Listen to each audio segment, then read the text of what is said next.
Irmãos, mais uma vez estamos aqui. Muito boa noite para todos. Boa noite, Nilzélia. Boa noite, Rita. Boa noite a todos. Mais um minutinho do Evangelho. Então vamos aqui. Nossa música é uma música, uma letra, né, de uma música, porque eu não me atrevo nunca a cantar.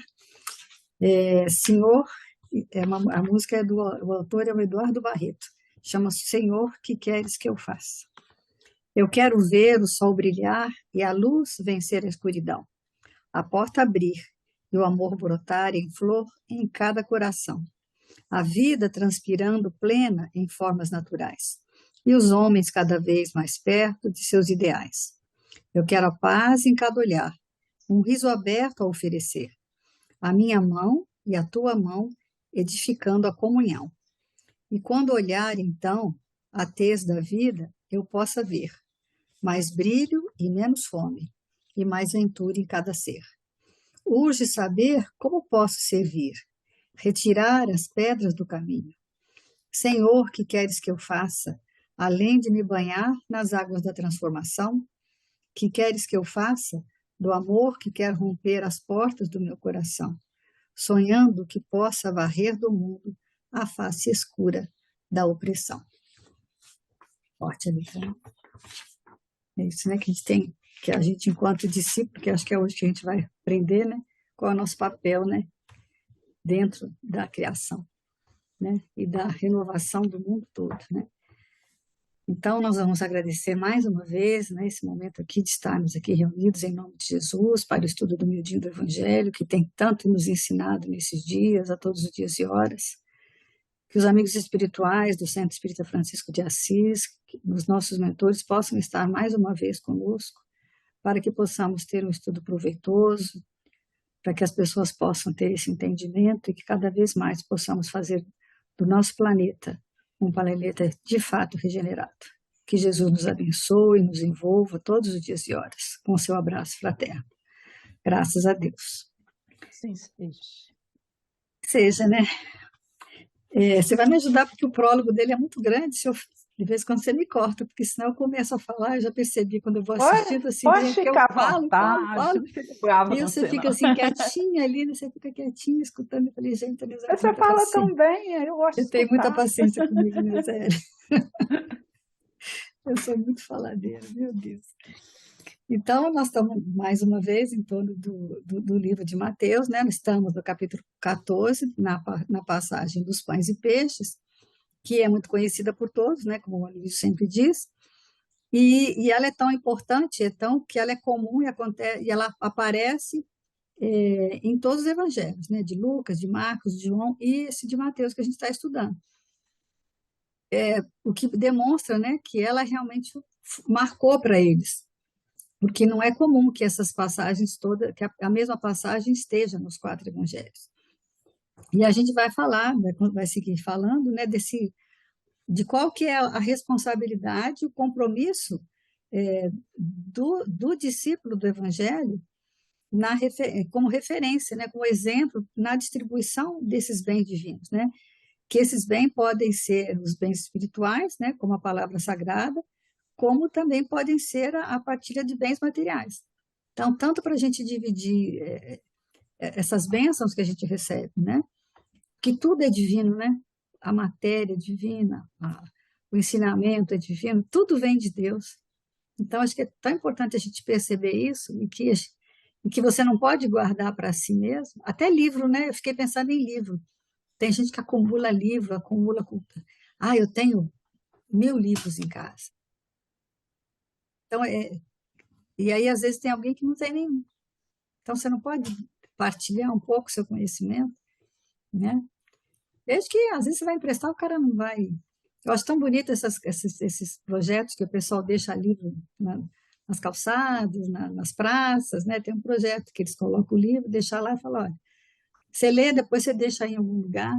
Essas gelotecas, né? Que eles estão fazendo.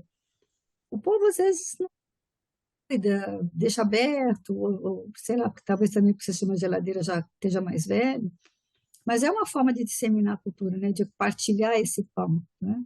Que é o que a gente vai falar hoje.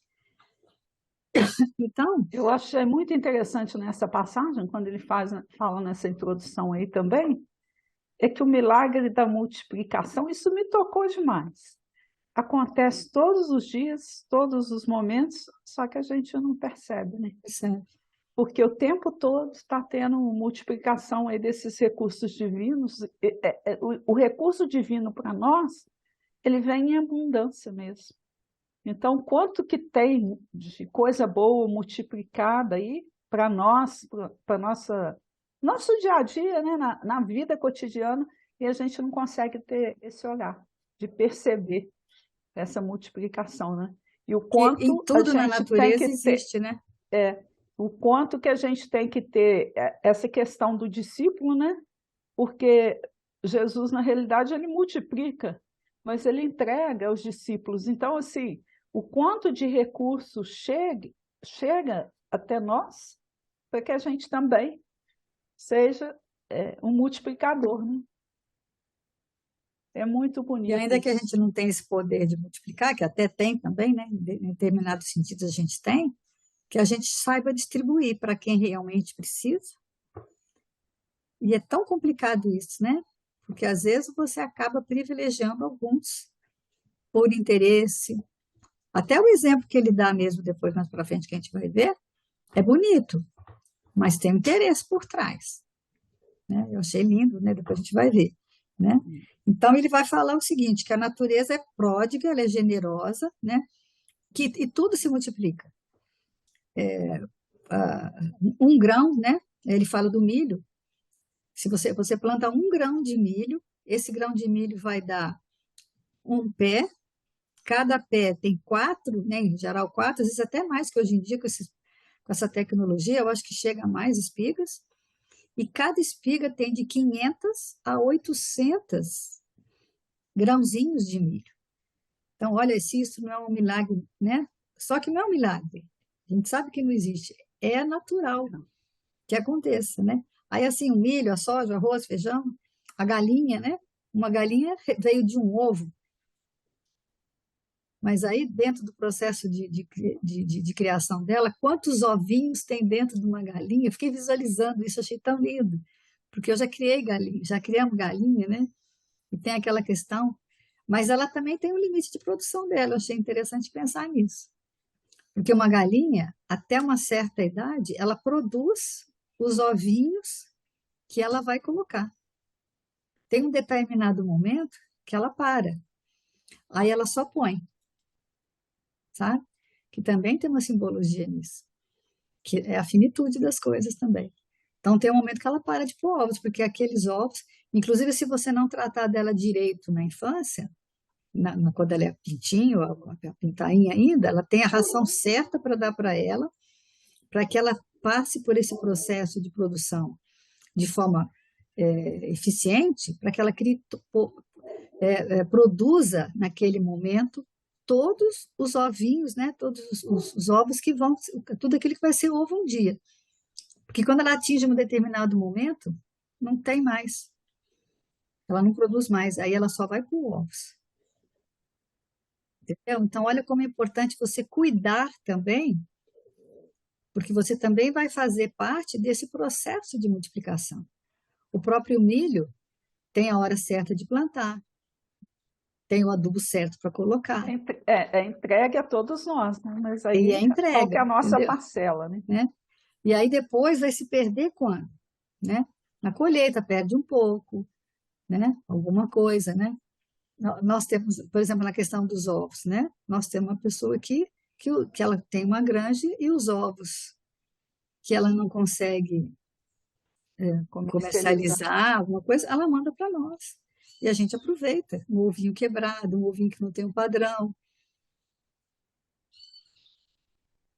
Mas tem muita gente que prefere jogar fora. Então, esse que não é o compromisso, né? Então, ele fala Eu que lembrei até agora, quando você estava falando da galinha aí, ô Rita, só fazer um parênteses pequenininho, que antigamente se matava a galinha em casa, né? E aí eu acho que as crianças hoje nem conhecem, porque nunca viram, né? Então, quando a galinha tinha os ovinhos, né? E eu adorava comer aquilo. sabe? Ele não tem só a gemazinha, claro, não aparece, É, né? Aquela isso. É um oveirazinha assim, montinho de ovinhos. cheio de ovinho ali, né? Então, seria uma coisa que essa geração nova nem conhece. E aí, quando a gente aprende a ter esse olhar assim de que tudo está tão programado por Deus, né? A gente vai aprendendo a valorizar a vida, né? Nas mínimas coisas que nos são oferecidas, que a gente não tem essa visão do quanto grandiosas elas são, né? Mas como que é importante tudo isso, né? Aí eu lembrei agora que eu adorava quando matava aqui em casa e tinha a ovelha, a galinha toda. Ah, era uma delícia. Boa É lembrança. tudo que você vê. Aqui em casa, por exemplo, eu tenho um limoeiro que dá o ano inteiro. Você vê que toda hora o Nico está distribuindo limão, porque é muito. Outro dia eu peguei no pé dele, porque a gente vai pegando só os que caem, né? Tinha uma dúzia de limão num dia, num pé. Um dia, nessa época agora. Porque a gente água e cuida dele o ano inteiro, entendeu? Ele fica aqui na porta da cozinha, então todo dia tem uma hortinha na frente também. Água a horta, água o pé.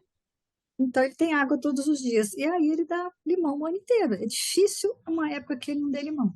É atribuição, né? É uma É a retribuição da multiplicação. natureza. Então, o que ele fala, e aí, tipo assim, é tanto limão que para nós é muito. Então, o meu marido, ele tá dando, todo dia ele está dando limão para alguém, né? Dá fulano, dá para outro, dá para outro. Ah, vou levar para fulano, vou levar para não sei quem, né? Então, são coisas que, gentilezas, né, que a gente faz, que as pessoas ficam felizes, mas que, eu podia pensar em fazer assim, não, vou pegar esse limão, vou, vou espremer, vou congelar, e aí eu tenho há muito tempo, né? Que é uma cultura que a gente tem também. Então, ele vai falar que o fenômeno da fome não é um fenômeno natural, porque a natureza produz até para sobra, né? O fenômeno da fome é um fenômeno social, né? Então, a sensação de fome, os efeitos da fome são fisiológicos, mas os motivos das fomes, ele fala isso, né, são sociais. Então, essa passagem que nós estamos estudando é muito importante porque ela vai falar disso. Jesus realmente multiplicou, mas para quem ele entregou? Para partilhar, né? Ele transformou os 5 pães, os 2 peixes, em centenas e milhares de pães, mas quem distribuiu foram os discípulos. Então, é o nosso compromisso, enquanto, né, já que nós nos consideramos discípulos, né, José? Assim, né? Acho que a gente pode se considerar, né?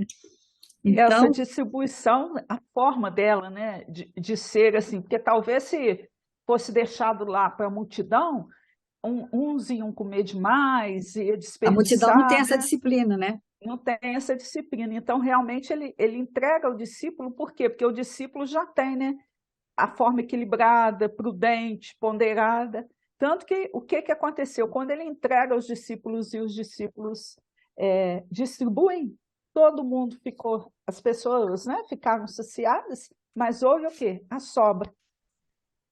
Então, aí eu fico pensando até no conhecimento, né? Quando a gente distribui o conhecimento, você não tem que dar o conhecimento todo de uma vez, porque a pessoa não está apta a Pronta, né? receber aquilo, né? Pronta.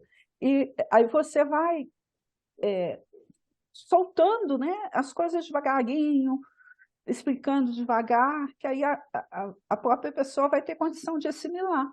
Porque o conhecimento ele só vai ser realmente, só é assim real, na medida que você absorve e que você desenvolve com aquele conhecimento a aplicabilidade no dia a dia, né? Por isso que as coisas não podem ser tudo depressa demais, porque aí a gente se perde, né? Tem que ser tipo é o que ele fala, né? Uma gestão ponderada, equilibrada, né? Senão você vai atropelar as pessoas, né? Então, ele fala que tudo na atualidade, as ciências sociais, ambientais, né? Falam justamente dessa palavra, que é a sustentabilidade, né? Que é o que que está definido no Evangelho na passagem da casa, né? Na casa construída na areia ou na rocha. Que se o solo é arenoso, não tem sustentação. Ela até se ergue, né? Mas depois de um tempo ela vai desmoronar. É o que nós falamos outro dia, né? Se estiver perto do Cristo, vai adiante. Se estiver longe, não vai, né? E aí, então, né, a gente sabe, né, que essa administração dos bens divinos, que vai gerar benefício, né, para uma geração futura, porque se você consumir tudo agora, né, que é o que, vamos dizer assim, estamos fazendo em relação ao planeta, não vai sobrar para as gerações futuras, né? Se um O grupo vai fato de consumir tudo, ter em abundância não quer dizer que a gente deva consumir tudo de uma a gente vez pode só. estar comprometendo as gerações futuras. Então, vamos ler o nosso versículo de hoje, que é o Mateus 14, versículo 20. Todos comeram e saciaram-se, e levaram o que sobrava dos pedaços, 12 cestos de vime cheios.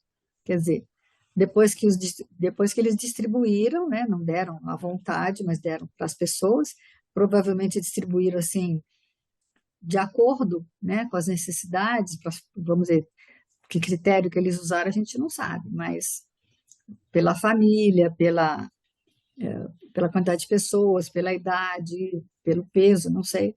Eu Mas fiquei pensando, né? Igual a gente, quando vai distribuir uma refeição, por exemplo.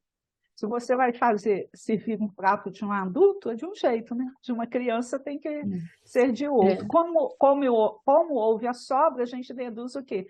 Que foi feito tudo com muita disciplina, né? Muito entendimento da necessidade de cada um. eu lembrei também que eu que faço aqui em casa na quinta-feira, meus netos ficam aqui e eles jantam aqui. Então, eu não ponho a mesa assim para servir à vontade, não, sabe? Eu faço o prato, e eu que faço o prato, sabe? Aí eu fiquei pensando na minha responsabilidade. Porque aí eu faço o meu prato, eu faço o prato do meu marido e eu faço o prato de duas crianças. E a minha tendência é pôr mais, sabe? E aí, o meu filho, o pai deles é muito regrado com isso, e aí eles conseguiram ter uma qualidade de alimentação muito boa para os meninos, né? Que é, o que é bom, não só a qualidade, mas a quantidade. Então, eu fui me policiando, porque eles, ainda mais, por exemplo, macarrão, eles adoram macarrão. Então, quando eu vejo, eu já pus muito. Eu falei, não, é muito, Rita, tem que tirar. Mas depois eles pedem, sabe? Eles pedem mais. Ah, avó, tem mais um segundo prato? Tem mais um chorinho? Entendeu? E aí, vó, né? Você sabe o que é, né? Acaba dando um pouquinho. Eu falei, gente do céu, né? Então, quer dizer, um educa e o outro deseduca. A gente tem que tomar muito esse cuidado, né? Porque às vezes você o bala, o doces, coisas que a gente vê lá no asilo, né? Como é que os pessoal às vezes querem agradar o idoso e levam coisa que não vai fazer bem, né? Excesso, né? Além de ser excesso, vai, e aí a gente tem que controlar, é tão difícil, né? Porque as pessoas ficam achando que você não está, você está sendo miserável, que está querendo guardar, mas não é, porque não pode mesmo, né? Então a gente tem que tomar muito cuidado com isso, né? Porque realmente a natureza vai produzir, mas não significa, e vai produzir além do que a gente deveria consumir. Então, teoricamente, é o que diz a passagem, tem que sobrar o quê? Os 12 cestos, né? E para Então, justificar a sobra, ele faz a referência cruzada, né? Porque no Evangelho de Mateus não está tão claro, aí ele vai em João, né, 6, 12, 13. Depois que todos receberam o suficiente para comer, disse a seus discípulos: ajuntem os pedaços que sobraram e que nada seja desperdiçado. Então, como eles fizeram essa distribuição com que moderação, João já não fala saciado, né? é João já fala o suficiente. o suficiente. Saciado, para nós, dá uma ideia de exagero, para mim, pelo menos, dá, né? Saciado, que já está, acho que foi além um pouco, né? Não sei. Não, agora, o suficiente é que é difícil, né? E a gente dá essa questão que a gente come depressa demais, o cérebro não dá Automatismo. tempo, né? Não dá conta, né, de registrar que você já está saciado. Aí vai além, você come além do que precisa, justamente por causa dessa pressa que a própria sociedade vai criando, né? Dessa pressa de comer, né? Diz que, E que eles aí a comeram até palavrinha passar de mal. hoje é sobra, né? Então, é isso nós vamos falar das sobras. E para conhecer sobra, ele chama a atenção da gente que a gente tem que conhecer a nossa realidade social, né? Aí ele dá o exemplo do livro Os Mensageiros, que a dona Isabel, num culto no lar, né? Ela leva os filhos um artigo de jornal, né?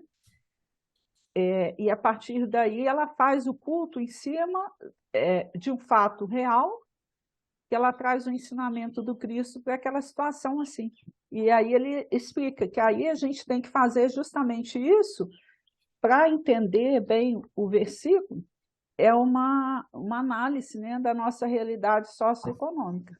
Se eu não conheço, como eu vou saber se sobra? Se eu não conheço a realidade socioeconômica do país, eu vou saber se sobra, como sobra, se existe realmente sobra, né? E aí fica muito claro o quanto que a gente tem que conhecer mesmo, né, Rita? Porque eu, a partir desse estudo, eu ainda fiquei pensando, né? Porque a gente fala, nossa, mas tem tanta gente passando fome, e aí a gente acha que o que a natureza gera, né, é insuficiente. Mas aí a gente, através desse estudo de hoje, a gente vai perceber que a situação não é nessa, Eu acho não é essa, né? interessante que quando a gente fala em sustentabilidade, de fato mesmo, que a gente começa a ver, aprender e tal, a gente fala assim, mas não dá, é difícil, né? Quando você vê, você já gastou, quando você vê, já tem um isopor na sua casa, né? Aquelas questões, é muito difícil. Mas aí, nesse capítulo 35 dos Mensageiros, que chama Culto Doméstico, olha o que ela fala, ó. Há muitas pessoas que falam bastante em humildade, mas nunca revelam um gesto de obediência. Jamais realizaremos a bondade sem começarmos a ser bons. Alguma coisa pequenina há de ser feita antes de edificarmos as grandes coisas. Então, é lógico que a gente não, realmente, diante de tanta coisa, a gente não dá conta de fazer tudo. Ainda existem muitas dificuldades, né? Então, a gente tem que pensar no que dá para fazer, pelo menos aos poucos, né? O A que você gente pode fazer? despreza as migalhas que a gente tem no nosso comodismo, justificando, eu não estou pronto, eu não sou capaz. Mas acontece que todos nós temos a possibilidade de fazer. Agora, a gente tem que entender que, ainda que a nossa possibilidade de fazer seja pequena, é preciso que a gente avance, né? Dê o primeiro passo. Se a gente ficar só na justificativa e no comodismo, aí realmente a gente não vai caminhar, né? Mas tem que começar, né? Aí agora ele fala da revista online, né? Alimentação em Foco, né? Quer Inclusive, falar? eu fui pesquisar sobre essa fundação, né? E eles têm projetos assim maravilhosos, projetos assim, só que encerrou agora em março, encerrou o cadastro, né? Você se cadastra, faz um projeto. Eu até me cadastrei lá para receber comunicação Informações. quando abrirem novos projetos, porque eles abrem esses projetos e para você fazer alguma coisa, sei lá, uma horta comunitária, e são valores altos que eles dão, né? Cadê? É o nosso sonho de consumo lá na instituição, né, Rita? Um É, terreno daquele grande, imenso, que para nós acaba se tornando um elefante branco, né? E tem um potencial produtivo que podia ser realmente, né, aproveitado em termos dessa construção, né, de uma horta, de um projeto comunitário, ia ser muito legal. vale a pena Mas consultar essa revista, é uma revista online da Fundação Cargill, que a Cargill é uma empresa imensa do negócio, mas que trabalha mais com soja, né, que é uma commodities, então não gera alimento. Então, acho que é uma forma dela de, de, de devolver um pouco, né, um pouco dessa cultura da monocultura, né, que é uma monocultura, para gerar mais grãos, mais alimentos, né? Então, nela tem essa matéria que fala sobre desperdício. Não é sobre perda, que perda é diferente de desperdício, né? Depois, mais para frente, a gente vai explicar. Porque existe a perda normal, que não é desperdício. Então, ele fala de acordo com a FAO, que é essa organização das Nações Unidas para a Alimentação e para a Agricultura, enquanto 800, eu não atualizei os dados, não, eu ia até, mas não deu tempo, eu vou usar os dados que ele usou, que tem um ano, né, ou mais que ele gravou o episódio, mas não deve ter mudado muito, provavelmente. Mas ontem à noite eu até fiquei assistindo umas questões sobre a questão da alimentação, e realmente os dados infelizmente variam, não pioraram, mas também não melhoraram, né? Ou seja, não houve melhor. Aliás, com a pandemia houve uma piora, né? Piora, né? A fome aumentou. A pandemia aumentou a questão da fome. Mas em termos de percentagem, está mais ou menos equivalente, porque eles falam muito assim do Brasil isolado, de determinada região, sabe? Mas é em torno disso mesmo.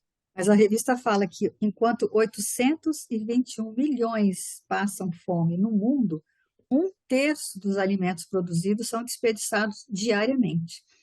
Quer dizer, são 821 milhões em condição de fome. Né? E aí ele explica o que é fome. Fome não é comer pouco, fome não é comer coisa mal. Fome é realmente não ter comida, né? Não ter nada para comer. É ficar dias sem se alimentar, né? Então, e aí eu chamo a atenção, a minha mãe também chamava muita atenção da gente aqui em casa. Isso é comum na família. Mãe, estou com fome. Minha mãe também não deixava. Não, aí ela sempre alertava, né?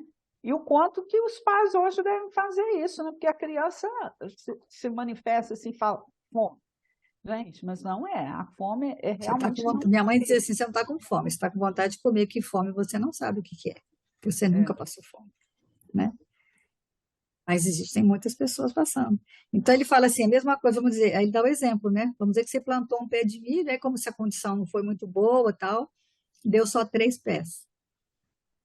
E tinha 3 pessoas para comer. Que daria para 3 pessoas, né? Só tem que aí uma se jogou fora. Então 2 pessoas comeram, uma ficou com fome. Né? E esse é o que representa, né? Então ele fala que a fome é um fenômeno social, porque ou alguém desperdiçou, ou alguém amontoou. Aí eu lembrei na questão do maná, né? Lá da Bíblia, que Deus mandou o maná e falou para eles não guardarem. Só quando era só no 6º dia que ele falou, olha, como no 7º dia não vai cair, aí você pode guardar. Mas tudo que eles guardaram fora do dia, deu bicho, deu verme, porque não era para guardar, né? Então, tudo que o homem faz que é exagerado, é uma coisa que vai acabar dando algum problema. E essa sobra, né, é para a gente lembrar, assim, que existe o dia de amanhã e que a gente não pode lidar com essa questão do desperdício, né? Mas não no sentido, assim, de ficar retendo, né? É usar o recurso com a necessária prudência. E o pior ainda que ele lembra, né, que o Brasil está entre os 10 países, né, que mais desperdiçam com alimentação. E como que a gente pode ser o Brasil, coração do mundo, pátria do evangelho, com essa visão, né, desse desperdício todo que tem, né? Responsabilidade, né? E aí ele fala assim, ó, continua a revista, gerando um descarte de aproximadamente 30% de tudo que é produzido para o consumo, isso gera um prejuízo para a economia de quase 940 bilhões de dólares por ano, né? Então, se uma espiga tem 500 grãos, 150 grãos são jogados fora, né? Quer dizer, você joga fora aquilo que a natureza te deu. E aí agora, né, ele mostrou para a gente, né, um comentário do Gustavo Corpina, analista da Embrapa, né, que é a empresa brasileira de pesquisa agropecuária. Nossa, eu achei tão interessante esse comentário dele, né, como que a coisa é séria, né? Eu achei ele tão interessante que eu fui procurar ele na internet. Tem vários vídeos dele. Como representante, ele só fala disso praticamente. O currículo dele é uma coisa assim, né? Ele tem um sotaque assim meio do norte, parece, não sei.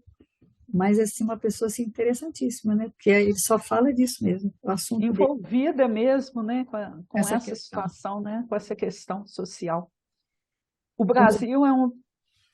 Pode? Não, É desculpa. a gente vai dizer, abre aspas, né? Porque é a É o frase dele comentário dele, né? na revista. O Brasil é um país muito desigual e a comida sinaliza a riqueza. As famílias que enfrentaram pobreza no passado, por exemplo, tendem a gostar de preparar uma mesa farta, como forma de mostrar que vivem tempos melhores. Então, a comida que sobra à mesa se torna uma espécie de instrumento de distinção social. Então, é muito interessante, Acontece né? mesmo, né? Você fala, estou É, comendo muito porque eu passei muita fome, agora eu tenho que, né? mostrar que, né, que tem, e aí faz o excesso, e realmente aquilo gera sobra, né? É a fartura, gerando desperdício, né? E como que a gente tem essa visão? Eu fiquei analisando isso, porque a gente é assim mesmo, né, Rita? O tempo todo a gente está buscando um excesso. Então, até em termos de alimentação, assim, por que tanta É necessidade de... onde eu vou lembrar de novo de uma situação de uma funcionária minha, que era muito humilde, mas que tinha uma consciência que tinha muitos filhos, ficou viúva muito cedo, um monte de criança, e sobreviveu aquilo de forma positiva, e ela tinha uma medida que era um frango assado. Eu vou repetir porque eu acho fantástico. Quando você falava com ela assim, fulano, mas é só isso que custa isso? Que isso? Com esse valor, eu compro um frango assado. Um frango assado alimenta a minha família toda, porque era ela mais 3 ou 4 filhos. Então, você tem que ter uma medida, né? Tá, quanto custa isso? Hoje em dia, graças a Deus, acho que eu já melhorei. Foi ainda existe muita coisas, né? Mas, por exemplo, você tem que olhar para um negócio e falar assim, quanto que ele vale? Né? Porque é o que ele vai falar também, né? Que o fetiche da mercadoria, né? Que às vezes o pessoal fala, marxismo e tal.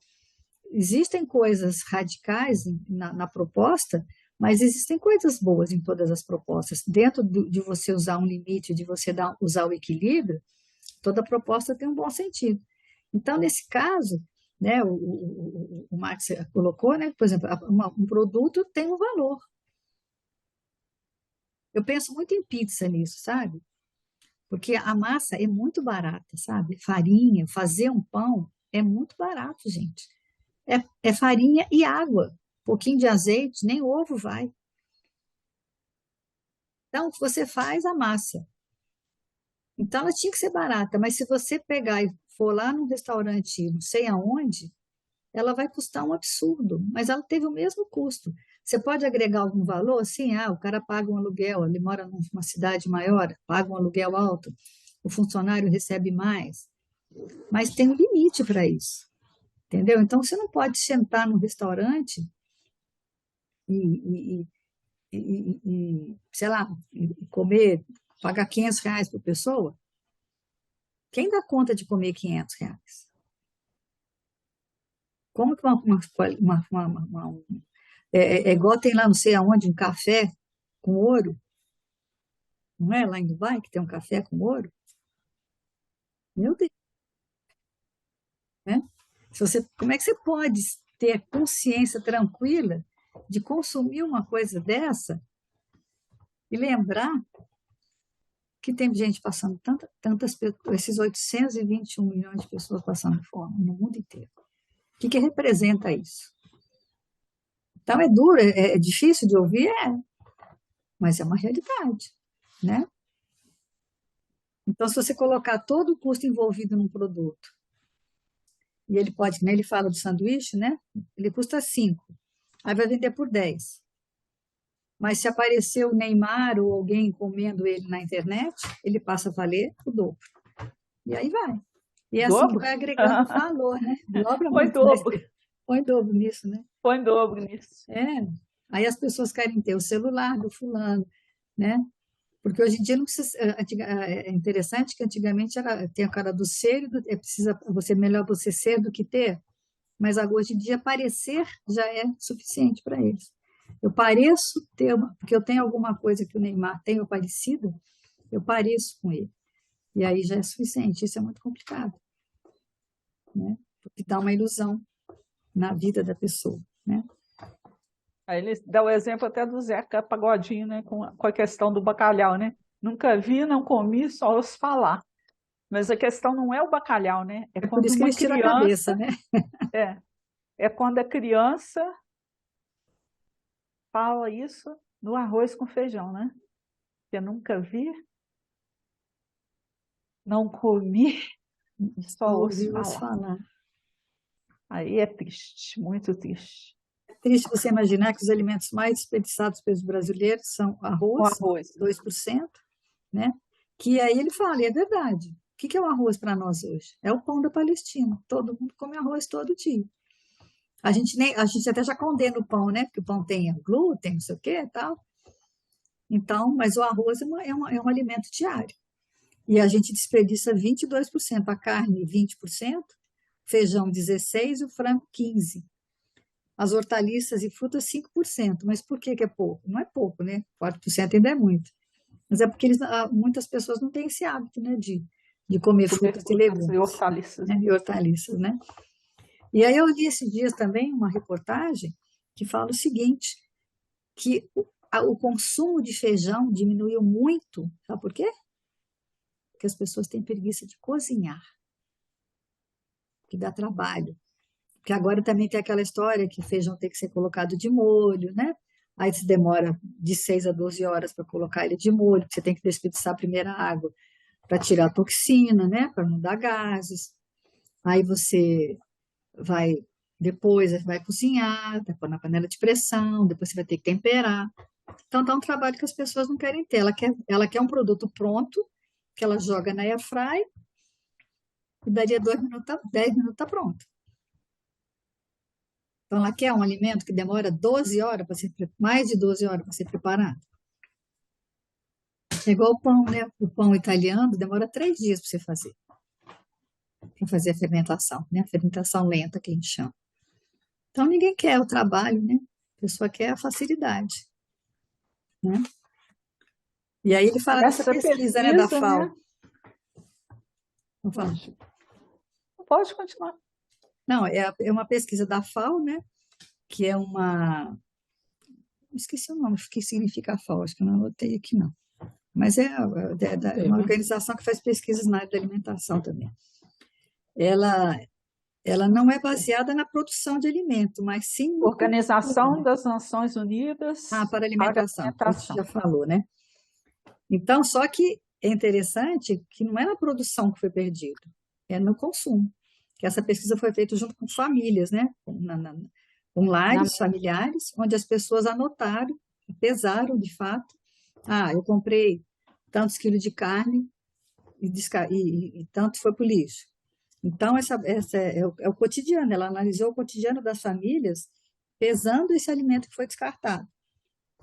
Então, as pessoas. Aí eu achei interessante que eu vi aqui, ó, um videozinho pequenininho que eu mandei, que ele fala em 4 perfis de pessoas que desperdiçam alimento.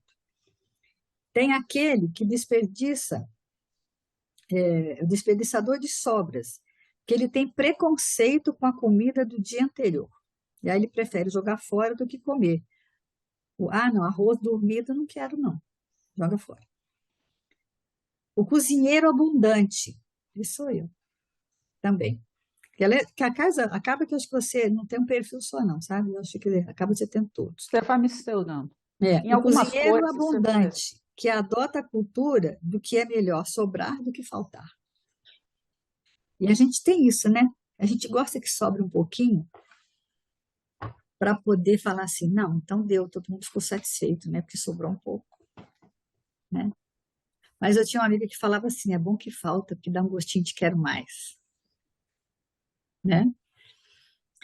Ou terceiro, ó, a pessoa que de tanto beliscar guloseimas entre as refeições acaba não comendo todo o alimento que foi preparado. Aí você belisca antes, come um pouquinho, enquanto na hora da comida mesmo, você não come o que precisava. E o procrastinar, né? Que tem sentimento de culpa por desperdiçar comida, armazena na geladeira, mas termina deixando lá até estragar. Você guarda lá, mas isso aqui vai dar para amanhã, isso aqui, não sei o que lá. Aí quando você vê, estava lá no cantinho da geladeira, estragou. Então ele fala assim, ó, quando desperdiçamos, estamos jogando fora diversos recursos naturais, energia e o trabalho de milhões de pessoas e o seu próprio dinheiro. Então é preciso ser mais criativo, eles falam, né? Fazer em menor quantidade, reinventar pratos a partir das sobras, planejar e calcular as compras, sem cair na sedução e nos efeitos, né, na sedução de produção. Ah, tá barato, aí eu vou comprar mais. Tá na promoção, vou comprar 10. E a promoção já é isso, né? Compre 2, compre 3, pague 2. E aí você começa a comprar além, né? Então ele fala que quem vive o evangelho, né, compreendeu a lógica de uma vida mais perfeita e sabe colocar isso em prática. Esse é o discípulo da passagem, que é aquele responsável por fazer a distribuição. E ele vai dar exemplo do Máximo Boturo, né? Que é um grande chefe daquela osteria franciscana, que é em Modena, na Itália. E para você ter uma ideia, o queijo que ele usa para fazer o tal prato, né, que vai falar, porque o que acontece? No contexto, a história que ele conta basicamente é isso, que houve esses queijos, são queijos produzidos, é o queijo Parmigiano Reggiano. E é a maior produção de queijo da região da Itália. São queijos enormes. Eu olhei na internet, mas um queijo deste custa 14 mil reais. Um queijo, 14 mil reais. E um quilo dele, 740 reais, se você quiser comprar um quilo desse queijo. E aí, ali na região, ele tem o restaurante dele, que é o restaurante mais famoso, né? O melhor restaurante do mundo, foi eleito já 2 ou 3 vezes. Ele já ganhou 3, aquelas famosas estrelas Michelin, ele já ganhou acho que 2 ou 3. O restaurante dele só tem 12 mesas e custa 250 euros, que dá 1.400 reais mais ou menos, para você fazer uma reserva. Essa reserva, de 3 em 3 meses no site. E, por exemplo, se você entrar agora, não está aberto reserva, não. Vai abrir e rapidinho encerra, mas é tipo assim, hoje você vai conseguir programar, talvez, para o final do ano. Se conseguir, porque aí as pessoas contam, eu procurei saber, que você entra várias vezes no site para tentar uma reserva, até que um dia você consegue. Não é assim fácil, não. E aí também acaba tendo uma fartura, porque tem um menu degustação, que são vários pratos que vem um pouquinho, e a pessoa praticamente tem que provar todos os pratos do restaurante. Ou então você escolhe um menu, mas o menu é caríssimo, né? Então é um camarada que tem assim, né? Só que em 2012 houve um terremoto, as queijarias foram afetadas e todo o queijo foi quebrado, que eles ficam são grandes queijos enormes, né? Que ficam em prateleiras, as prateleiras, as construções ruíram, os queijos foram jogados no chão e quebrados. E esse chefe, o Máximo, né? Ia ser um prejuízo geral, né? Esse queijo pesa 35 quilos cada um, em média, né? Então, o que ele fez? Ele, né, assim, embora eu acho que havia um interesse também, né, financeiro nisso, mas também houve um benefício, tem um prato que chama risoto cacio e pepe, que até tem receita na internet, eu vou tentar fazer, mas não com o requeijo dele, vou tentar fazer com o meu parmesão que eu compro aí na prateleira do mais barato, que ainda assim é caro. Então, o que ele resolveu? Ele juntou, ele procurou, né, a associação lá dos produtores de queijo, e como ele tinha contato com muitos chefes do mundo inteiro, ele fez isso. Todos os restaurantes fizeram esse mesmo prato que levava, como o queijo era ralado, ou é ralado para usar, tanto faz se estava quebrado ou não. Então, todos os restaurantes do mundo inteiro ligaram para a associação, para a cooperativa que vende os queijos, e todo esse queijo foi comercializado para que o mundo inteiro produzisse O risoto em o um dia, né? risoto cacio e pepe. Os E grandes aí, chefes produziram em todos os restaurantes, né, o risoto naquele dia. eu me lembrei, e aí esse valor, é lógico, ajudou a recuperar toda a economia do local, né? Mas eu achei mais interessante um caso que aconteceu em fevereiro agora, naquela tragédia das chuvas de São Sebastião, que deixou mais de 50 mortes e 4.000 pessoas desabrigadas. Teve um restaurante que chama Pimenta Rosa. O dono é o Lucas de Abreu. Então, eu fui ler a reportagem, ele conta que naquele dia, na hora, as pessoas ficaram presas dentro do restaurante, entendeu? Não tinham como sair. Depois foi ficando, foi juntando, por fim tinha 300 pessoas dentro do restaurante. Porque ele não foi afetado, entendeu? Parece que foi assim uma bênção que aquele restaurante, embora todo mundo perdeu a região ali perto, onde ele estava, né, acho que é a região do Saí, uma coisa assim. E o que ele fez? Ele começou a distribuir de refeição de graça. Fazia quentinhas, 300 pratos por dia, né? Então, tipo assim, é o que ele vai falar. Ele agiu como quê? Como um discípulo. Que ele tinha, né? Ele estava ali no meio daquela situação. Ele podia se aproveitar da situação. Podia vender mais caro. Ah, só eu que tenho. Eu tenho comida aqui à vontade. Está todo mundo passando fome, eu vou vender caro. É a lei da oferta e da procura. Não seria normal no comerciante fazer? Mas os depoimentos dele são bonitos, sabe? Vale a pena ler a reportagem na internet. Foi lá em São Sebastião. E ele teve, né? Agiu dessa forma. Ele achou, bom, tem tanta gente passando fome, tanta gente que perdeu tudo, e eu não perdi, né? Aí ele virou abrigo, ele deixou pessoas abrigadas e dava 300 refeições por dia, do bolso dele, né? Então, como ele fala, o risoto, esses pratos tiveram uma função social, né? Quer dizer, aí ele fala que houve com certeza ali naquele momento espíritos superiores que deram essa intuição para ele, para que ele fizesse, né? E aí ele vai dar exemplo que depois, mais para frente, esse chefe também vai, quando teve as Olimpíadas em 2016, eles percebiam, né, que eles faziam comida demais, porque os atletas, você não sabe quem vai comer, quantos vai comer, não tinha como programar, então sempre sobrava. Aí o que eles fizeram? Chamaram esse chefe, o Máximo, e pediu para ele dar destino àquelas sobras. E as equipes, né, dele, que são altamente profissionais, vieram para o Rio de Janeiro, fizeram quentinhos marmitex com os legumes e as carnes que sobravam, né, do comitê da Olimpíada, né? E eles distribuíram nas favelas do Rio de Janeiro, né? Imagina, uma quentinha feita pelo chefe Nossa, famoso, até eu né? ia adorar comer uma quentinha dele.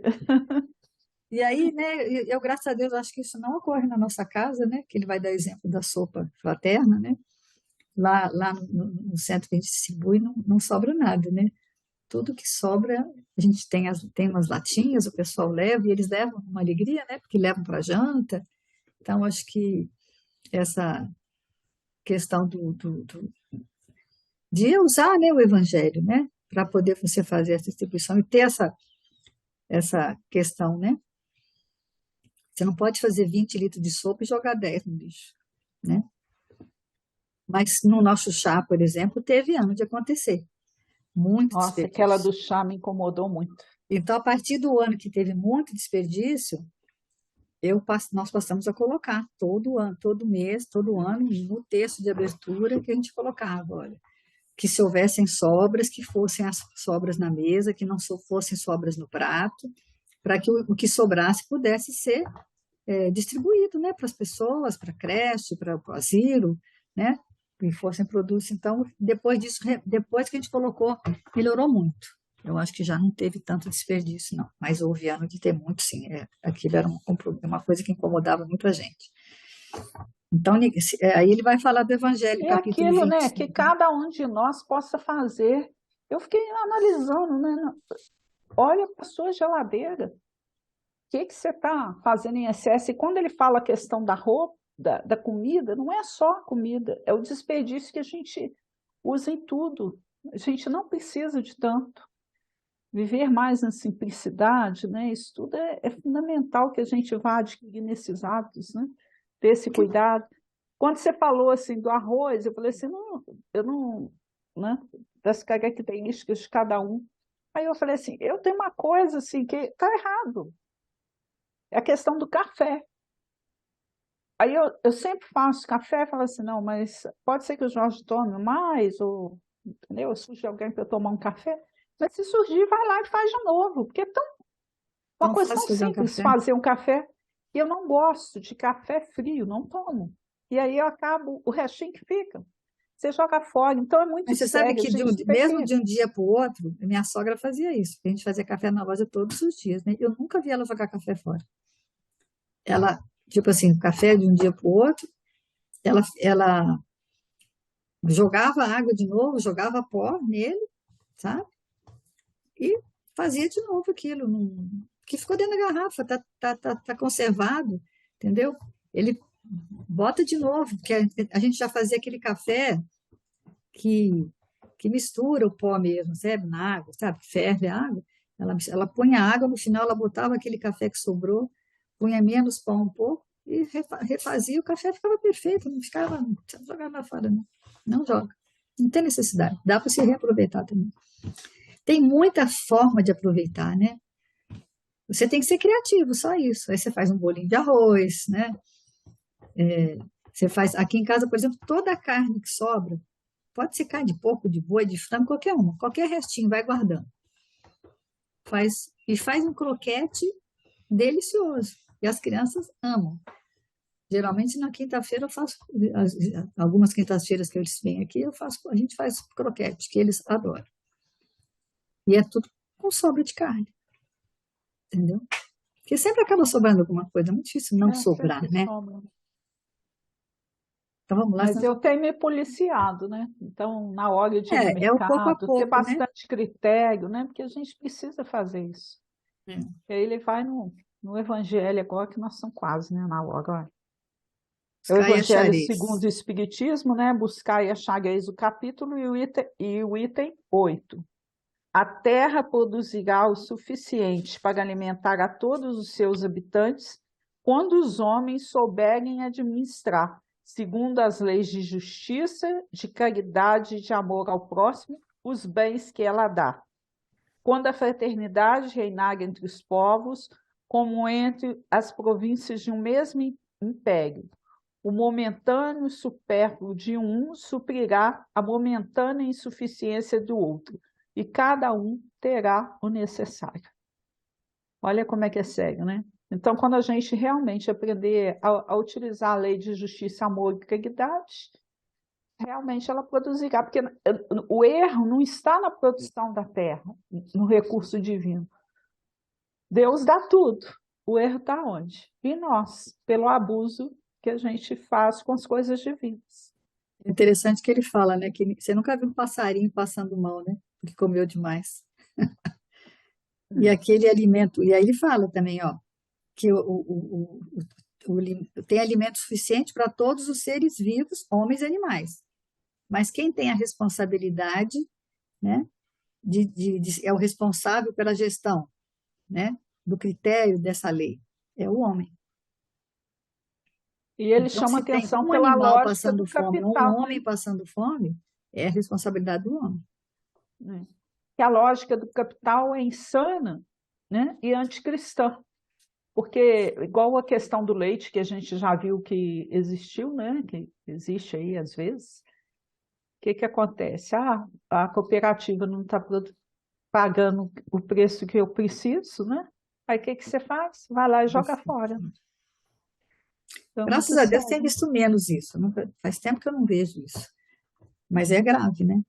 Mas é a questão, né, do que ele fala, né, que começou lá na época dos portugueses, que eles pensaram que aqui um produto só, produzir vários produtos, que aliás, essa região nossa aqui, ela produz vários. É onde ela é um pouco, assim, em termos assim, mais pobre. Porque a monocultura virou uma cultura, uma forma, porque se você produz se você pensar de forma financeira, Se eu produzo o mesmo produto e todo mundo produz, você faz uma quantidade que vale a pena você pagar o frete para ir para longe, que era o que aconteceu em Portugal, né? Para mandar para a Europa, tinha que ter. Foi onde começou a monocultura da cana-de-açúcar. Bacana, não? Então, todo mundo produzia, mas para quê? Para gerar riqueza de quê? De 3 ou 4 famílias. Mas quando você tem cada um produzindo um pouquinho, vai dar alimento suficiente para todos, mas não vai dar riqueza, entendeu? Não vai produzir um valor que encha os olhos. A própria indústria, por exemplo, do humus, é o adubo que existe. Você fabricar humus, né? Você faz a compostagem, a minhoca faz, tal. Tem até caixinhas que se vendem hoje em dia. Mas a indústria química de adubo quase não sufoca essa produção. Então, tem coisas que a gente. E aí é o que ele fala, né? A proposta desse agronegócio triunfou sobre uma proposta de uma agricultura sustentável e de subsistência das comunidades indígenas. E aí é por isso que até hoje os índios estão passando fome, porque perderam essa cultura, né? Acontece isso, né? Que é aquele que a questão, né? Ao invés de mandar o leite para uma creche, em vez de mandar o leite com azeite, ele pega e joga fora, prefere jogar fora, para causa da questão capital. Complicado. E aí ele vai lá para o livro Pão Nosso, capítulo 171, que fala da lei do uso, né? E quando estavam saciados, disse Jesus aos seus discípulos: recolhei os pedaços que sobejaram, para que nada se perca. É o João 6,12 que a gente já falou dele, né? Observada a lei do uso, a miséria fugirá do caminho humano. Contra o desperdício e a avareza, é imperioso o trabalho de cada um, porque, identificado o equilíbrio, o serviço da justiça econômica estará completo, desde que a boa vontade habite em todos. Então, tudo com equilíbrio, né, facilita essa aplicação da lei divina, porque todos vão ter tudo, né? A passagem evangélica que descreve o trabalho de alimento à multidão assinala significativas palavras do Senhor quanto às sobras de pão, transmitindo ensinamento de profunda importância aos discípulos.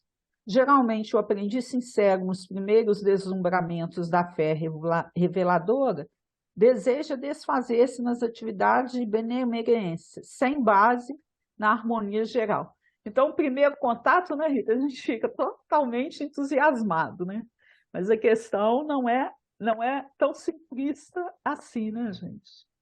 Aí temos, indiscutivelmente, louvável impulso, mas ainda mesmo na distribuição dos bens materiais, é indispensável evitar o descontrole e o excesso.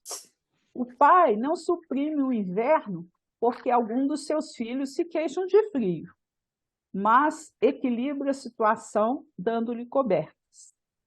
A caridade reclama entusiasmo. Entretanto, existe também discernimento generoso que não incline o coração à secura. Na grande assembleia de necessitados do monte, por certo, não faltariam preguiçosos e perdulários, prontos a inutilizar a parte restante do pão, sem necessidade justa. Jesus, porém, antes que os levianos se manifestassem, recomendou claramente recolher os pedaços que sobejaram, para que nada se perca. E em todas as coisas, o homem deverá reconhecer, que o uso é compreensível na lei, desprezando o abuso, que é veneno mortal nas fontes da vida. É o que ele fala, né? O pão é um bem comum, não é individual. Mas de quem é a responsabilidade? Né? Quem tem esse conhecimento do Evangelho, né? Que acho que é isso que nós estamos falando hoje, né? Que vai falar que Emmanuel está falando do socialismo cristão, não o socialismo científico, nem aquele utópico, né? Porque esse utópico de Saint-Simon, ele dividiu, né, a sociedade entre produtores e ociosos, né? Mas ele fala de um socialismo inteligente, fundamentado no exemplo de Jesus, né? Que respeita a lei do uso e que não vai faltar para ninguém. Que combate o vício, né, através da disciplina mental e da educação. E é isso que o Mildinho está ensinando para nós, né, Josélia? Para nós, né? E ele fala e dá o exemplo dele, mas é o exemplo de todo mundo, não é só de quem é. Porque ele fala, eu assumo que eu sou gordinho, né, que eu não tenho disciplina, que tem recaída, que comer é um vício. Mas eu acho que todo mundo, bem ou mal, tem esse vício, e existe essa questão, né, e aí ele fala, se está sobrando aqui é porque está faltando em outro lugar, né? E a questão do rodízio, que ele fala também, né? A gente vai e fica feliz em comer demais. Mas aí, principalmente nas cidades grandes, né? Alguém fica lá fora tomando conta do seu carro a troco de uma moeda para comprar o pão. Então, conta que a ele gente fala tem pão que... com presunto, mas não é presunto, não. Eu acho que é só o pão mesmo, sabe? O pão mesmo, né? E a pessoa vai no rodízio para quê? Eu fiquei satisfeito, comi muito, ó. Paguei 30, mas comi 40, comi 50 reais. O que eu comi valia mais, né? Então, é essa cultura, né, que a gente tem que... A gente ainda fica feliz, ainda fala assim, o dono do rodízio teve prejuízo comigo. É sério, né? Eu tenho um amigo que ele fala, quando ele vai no rodízio, ele fala assim, ele achou que que eu fosse dar lucro para ele, não, mas ele teve prejuízo, né? E uma coisa que ele fala que ainda acontece é a questão da burocracia, né? Porque às vezes ele fala da prefeitura que resolve distribuir legumes ou alimentos, mas manda para as escolas de um lugar que não precisa, né? Que tem uma comunidade, mas ela não pode. Eu me lembro que muitos anos atrás eu participei daquele, acho que era colegiado que chamava, não sei nem se existe ainda, que era tipo assim, são os pais, os alunos, tem pais, eu participava. Aí eu me lembrava que elas comentavam que chegava um verba para merenda, que era um valor muito alto, sabe? A gente já não sabia mais o que dá para as crianças. E eram crianças, né, que não eram crianças assim muito carentes, que não estavam com fome, né? Então, eu falei, daqui a pouco nós vamos ter que fazer o quê? Mas sobrava dinheiro, mas tinha coisas na escola que precisavam ser feitas, que não eram na área da alimentação, ou que então, quem sabe, você pudesse mandar para uma outra escola que tivesse as crianças que tinham essa necessidade. Mas não podia. Aquele dinheiro vinha, é o que eles chamam de verba carimbada, só pode ser gasto. A gente recebe isso também lá na instituição, né? Agora, na pandemia, recebemos, só podia comprar alimentos com alto teor proteico. Mas, às vezes, eu podia comprar, mas e daí? Aquela quantidade, naquele período, ia sobrar. Isso não é só na questão alimentação, né? Aí a gente vai estendendo isso a nível de todos os recursos. A gente já melhorou muito, e principalmente em escolas, teve uma época que vinha umas coisas horrorosas, umas comidas assim, que vinha lá de cima do governo, você ficava enrolada sem saber o que fazia com aquilo. Então, hoje já existe mais um critério assim, até de comprar, se você poder comprar dos produtores locais, né? Então, isso já melhorou muito.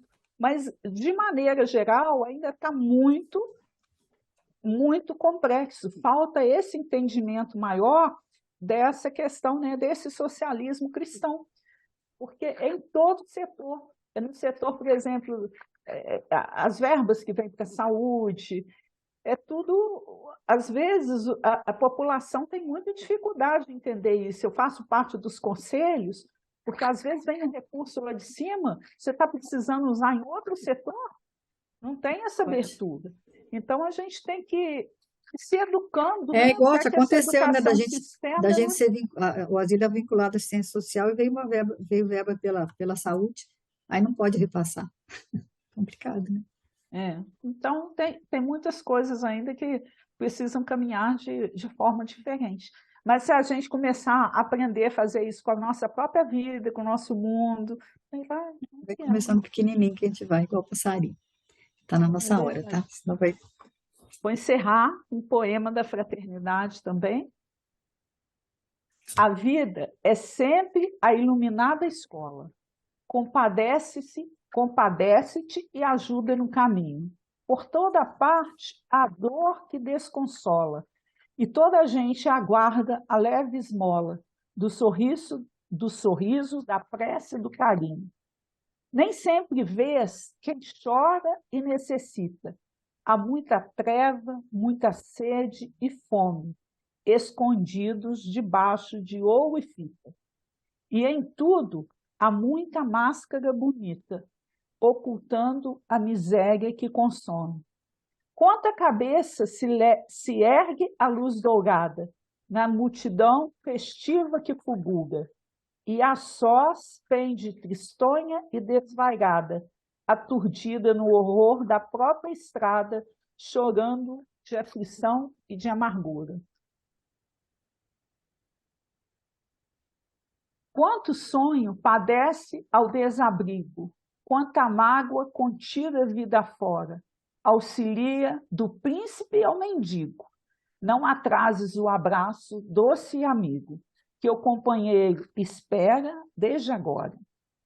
Que a boa luta te não desagrade, ser mais amplo no esforço da harmonia, semeia a glória da fraternidade. Sem a luz da união e da amizade, não há bênçãos de paz e de alegria. Carmen Cimira. Uma semana aí de muita paz, A de paz muita para todos luz para nós, até todos semana que nós. vem, Até a se semana Deus que vem, se quiser. Deus quiser. E Ele quer, né? Sempre. Sempre.